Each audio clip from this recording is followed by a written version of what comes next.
Dress iron ചെയ്യാൻ എടുത്തപ്പോ പ്രിയങ്ക അത് ചെയ്യാന്ന് പറഞ്ഞു. അതിന് ഇത്രമാത്രം ദേഷ്യപ്പെടേണ്ട വല്ല കാര്യമുണ്ടമ്മേ? എന്നിട്ട് രാധിക ഡ്രസ് അയൺ ചെയ്താലേ ഇടുവെന്ന് വരുൺ. അമ്മ പ്രിയങ്കയെ നാണം കെടുത്തിക്കൊണ്ടിരിക്ക. ആർക്കായാലും സങ്കടം തോന്നില്ലേ? അല്ല അതിന് ഇതാരാ ചെയ്തോന്ന് ചോദിച്ചത്? ഡ്രസ് കരിച്ചത്?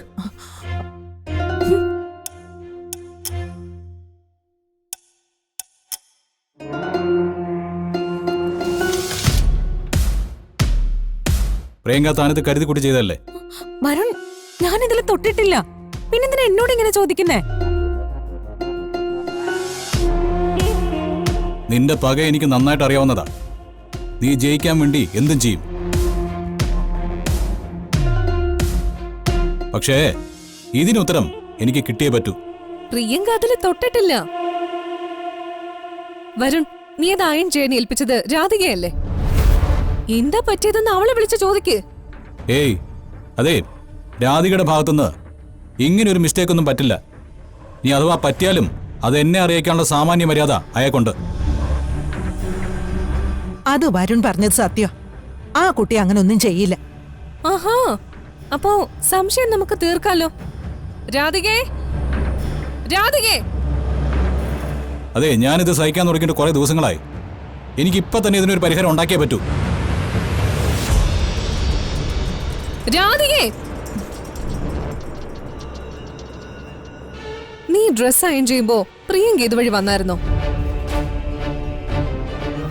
ഇല്ല. ആരാ ഈ ഡ്രസ് മടക്കി വെച്ചത്? ഞാനാ.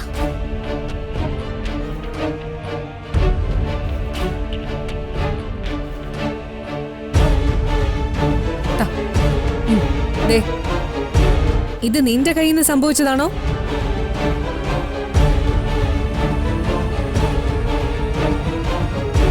ചോദിച്ചത് കേട്ടില്ലേ? ഈ ഡ്രസ്സ് കരിഞ്ഞത് നിന്റെ കയ്യിൽ നിന്നാണോന്ന്.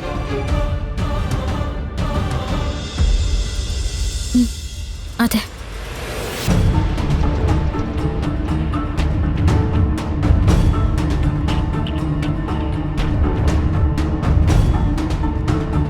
ഞാൻ കരുതിക്കൊട്ടി കരിച്ചതാ.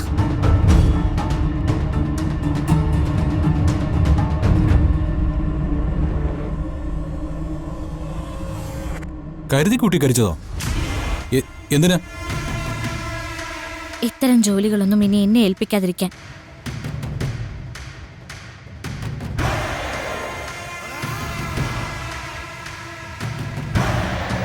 സ്വന്തം ഭാര്യ കൺമുന്നിലുള്ളപ്പോ ഇത്തരം ജോലികൾക്കൊക്കെ അവളെ ആശ്രയിക്കേണ്ടത്, അല്ലാതെ എന്നെ അല്ല.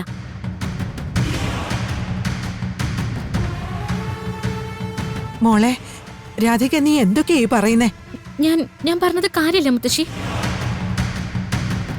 ഞാനിവിടെ വന്ന് നിൽക്കുന്നത് എന്റെ അനുജത്തിക്ക് ഒരു സഹായത്തിന് വേണ്ടിയാ, അല്ലാതെ വേറെ അടിമപ്പണിയൊന്നും എന്നെ കൊണ്ട് ചെയ്യിക്കാൻ ആരും കരുതണ്ട.